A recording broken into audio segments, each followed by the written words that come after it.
علیہ السلام کی بیوی اللہ سے کہہ سکتی تھی جب صفا اور مروہ کی پہاڑوں پہ چکر لگا رہی ہے کہ اے اللہ، ایک تو میں نے شادی کس سے کی؟ مولانا صاحب سے. پیغمبر تھے اس زمانے کے تو مولانا وہی تھے. ایک تو ان سے شادی کی، پیسے ویسے ان کے پاس ویسے ہی نہیں ہے. پھر دوسری بیوی بن کے آئی میں. یہ بھی تو بڑا حوصلے کی بات ہے نا، دوسری بن لانا. حضرت ابراہیم کی تو پہلے سے زوجہ موجود تھی، حضرت سارہ، اور حضرت ابراہیم کو بڑی محبوب بھی تھی وہ. تو میں نے اتنی بڑی قربانی دی کہ میں دوسری پہ بھی تیار ہو گئی ان سے. پھر تیسری قربانی یہ کہ پوری قوم سے کٹ گئی میں. حضرت ہاجرہ کے بھی پورے رشتہ دار خاندان سارے بت پرست تھے. میں نے اپنے شوہر کی دعوت پر لبیک کہہ کر ایمان قبول کیا. پورا ماحول کلچر ایک طرف ہو اور شوہر کا مذہب الگ ہو، یہ خود بہت بڑی قربانی ہوتی ہے، ورنہ عورت اپنے باپ دادا کے دین کو نہیں چھوڑتی. تو تیسری قربانی میں نے یہ دی. اس کا مجھے صلہ کیا ملا کہ مجھے جنگل میں چھوڑ کے آیا جا رہا ہے، جنگل میں چھوڑ کے. اور میری جو کزنیں ہیں وہ دیکھو، وہ تو اسی کلچر میں ہیں، وہ کیا کیا کھا بھی رہی ہیں، پی بھی رہی ہیں اور موج مستیاں ہو رہی ہیں. ان کے تو میاں ان کو سینما گھروں میں فلمیں دکھانے لے کے جا رہے ہیں اور میں ایسے کچھ بھی نہیں، اور قربانیوں پہ قربانیاں، قربانیوں پہ قربانیاں. تو اللہ جب قربانیاں لے رہے ہیں تو کیا یہ اللہ کی ذات سے ممکن ہے کہ اللہ کسی کو رسوا کرنے کے لیے اور ناکام کرنے کے لیے قربانی لے رہے ہوں؟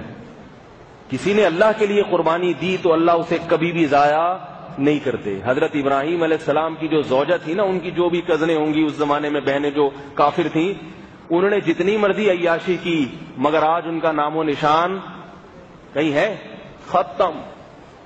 کفر پہ موت ہوئی، جہنم کی آگ کے حوالے، جہنم کی آگ کے حوالے.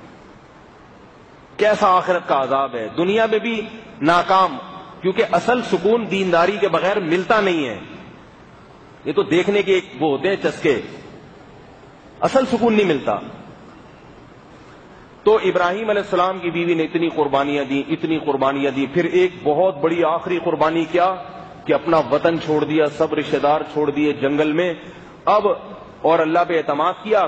اب اس اعتماد کا صلہ کیا مل رہا ہے؟ بچہ بھوک سے بلک رہا ہے اور وہ صفا اور مروہ کی پہاڑیوں پہ دوڑ لگا رہی ہیں، رو رہی ہیں، پریشان ہو رہی ہیں. بچے کی حالت برداشت نہیں ہو رہی، مگر زبان سے شکایت کا ایک لفظ بولو بھائی نہیں آ کہ اللہ میں تو پھنس گئی تیرے نبی سے شادی کر کے. میں تو یہ سمجھا تھا کہ مجھے یہ کچھ ملے گا اور وہ کچھ ملے گا، مجھے کچھ بھی نہیں مل رہا. پریشانیاں پریشانی. 7 چکر آسان نہیں ہے. وہ بڑی بڑی اب تو گھس گھس کے چھوٹی ہو گئی وہ پہاڑیاں. اس زمانے میں تو بہت اونچی تھی وہ پہاڑیاں. 7 چکر اور آگے جا نہیں رہی ہیں، کوئی درندہ نہ کھا لے بچے کو. کیسا اللہ کو پیار آیا، کیسا پیار آیا کہ اللہ نے حضرت اسماعیل کی ایڑیوں سے ایسا پانی جاری کیا، ایسا پانی کہ 4000 سال گزر گئے، وہ پانی تھمنے کا نام نہیں لے رہا، تھمنے کا نام نہیں رہی. تو حضرت ہاجرہ نے قربانی دی، کیسا نوازا اللہ نے؟ پانی کا چشمہ پیدا کر دیا. اور 4000 سال گزر گئے، اتنا پیا جا رہا ہے. اندازہ لگاؤ قرآن میں جو آتا ہے نا، ہم نے جب پڑھا جب ہم مدرسے میں طالب علم تھے، کہ اللہ نے قرآن میں فرمایا فیہ آیاتم بینات. جب تم مسجد حرام میں آؤ گے، مکہ میں آؤ گے، یہاں اللہ کی قدرت کی بڑی بڑی نشانیاں دیکھو گے. تو ہم کہتے ہیں یہاں کیا نشانی ہے قدرت؟ ایک 4 دیواری ہے، ٹائلیں لگی ہوئی ہیں، ایئر کنڈیشن روم ہے، یہ قدرت کی کیا نشانی ہے؟ پھر پتہ چلتا ہے وہاں جا کے سب سے پہلی نشانی جو سامنے آتی ہے وہ زمزم کی آتی ہے. بھائی اتنی پبلک پی رہی ہے، اتنی پبلک، اور وہ ٹینکوں میں 24 گھنٹے بھر بھر کے مدینہ بھی جا رہا ہے. 24 گھنٹے، ایک دن نہیں، 2 دن نہیں، پورا مہینہ 24 گھنٹے کہیں سے پانی نکالیں آپ، وہاں بھی لوگوں کو پلائیں اور مدینہ بھی لے کے جائیں، اور 24 گھنٹے ٹینک لگے ہوئے ہوں. ایک ٹینک نکلا، دوسرا ٹینک، تیسرا ٹینک. 1 سال، 2 سال، 3 سال، 4 سال، 5 سال، 100 سال، 1000 سال. حد ہوتی ہے کسی شے میں برکت کی، اور اس کی تازگی ختم ہونے کا نام نہیں لے رہی. اس میں جو پریشر ہے نا، اتنا پریشر ہے، اتنا پریشر. آج سے 1500 سال پہلے حضرت عمر کے دور میں ایک حبشی غلام زمزم کے کنویں میں گر کے مر گیا. صحابہ نے سوچا کہ بھائی چلو اس غلام کو نکالو، پھر سارا پانی نکال دیں گے تو کنواں پاک ہو جائے گا. مسئلہ یہی ہے کہ اگر ایسا کوئی گر کے مر جائے تو سارا پانی نکال دو. حضرت عمر نے حکومتی ذرائع استعمال کیے کہ سارا پانی نکال دوں، نہیں نکل کے دیا. جتنا نکالتے تھے کنواں دوبارہ اتنا بھر جایا کرتا تھا. صحابہ پریشان ہو گئے کہ پانی نکالے کیسے. تو اتنا اس میں پریشر ہے اس پانی کے اندر، اتنا پریشر ہے. تو اور پھر اللہ نے حضرت ہاجرہ کو کیا انعام دیا کہ بھئی تم نے قربانی، حضرت ہاجرہ نے جو اپنے شوہر کے لیے قربانی دی وہ اصل میں شوہر کے لیے نہیں تھی بلکہ کس کے لیے تھی؟ نیک شوہر کا انتخاب یہ بھی تو اللہ کے لیے ہوتا ہے نا، یہ بھی تو اللہ کے، پھر اس کے ساتھ گزارا کرنا، صبر و شکر کرنا، یہ بھی کس کے لیے؟ اللہ کے لیے.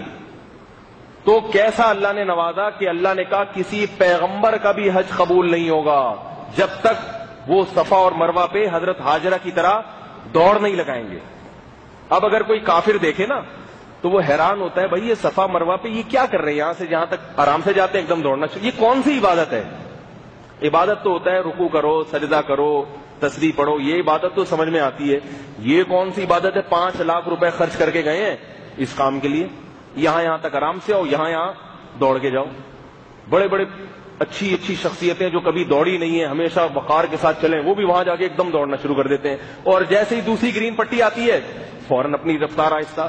تو کوئی غیر مسلم پوچھے گا تو حیران نہیں ہوگا، بھئی یہ عبادت کا کون سے 5 لاکھ روپے اس کے لیے تم نے خرچ کیے ہیں، اس کے لیے ویزا لگوایا، اس کے لیے اتنے عرصے سے دعائیں مانگ رہے تھے.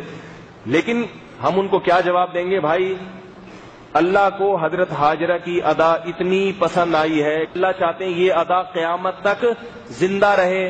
تو محبت کا جیسے شوق کا مول نہیں ہے تو محبت کے بھی کوئی لاجک نہیں ہوتی، اس کے کوئی آداب نہیں ہوتے.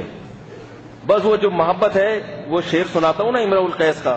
امرؤ القیس کہتے ہیں اقبل ذا الجدار وذا الجدار، کہ میں کبھی اس دیوار کو چومتا ہوں کبھی اس دیوار کو.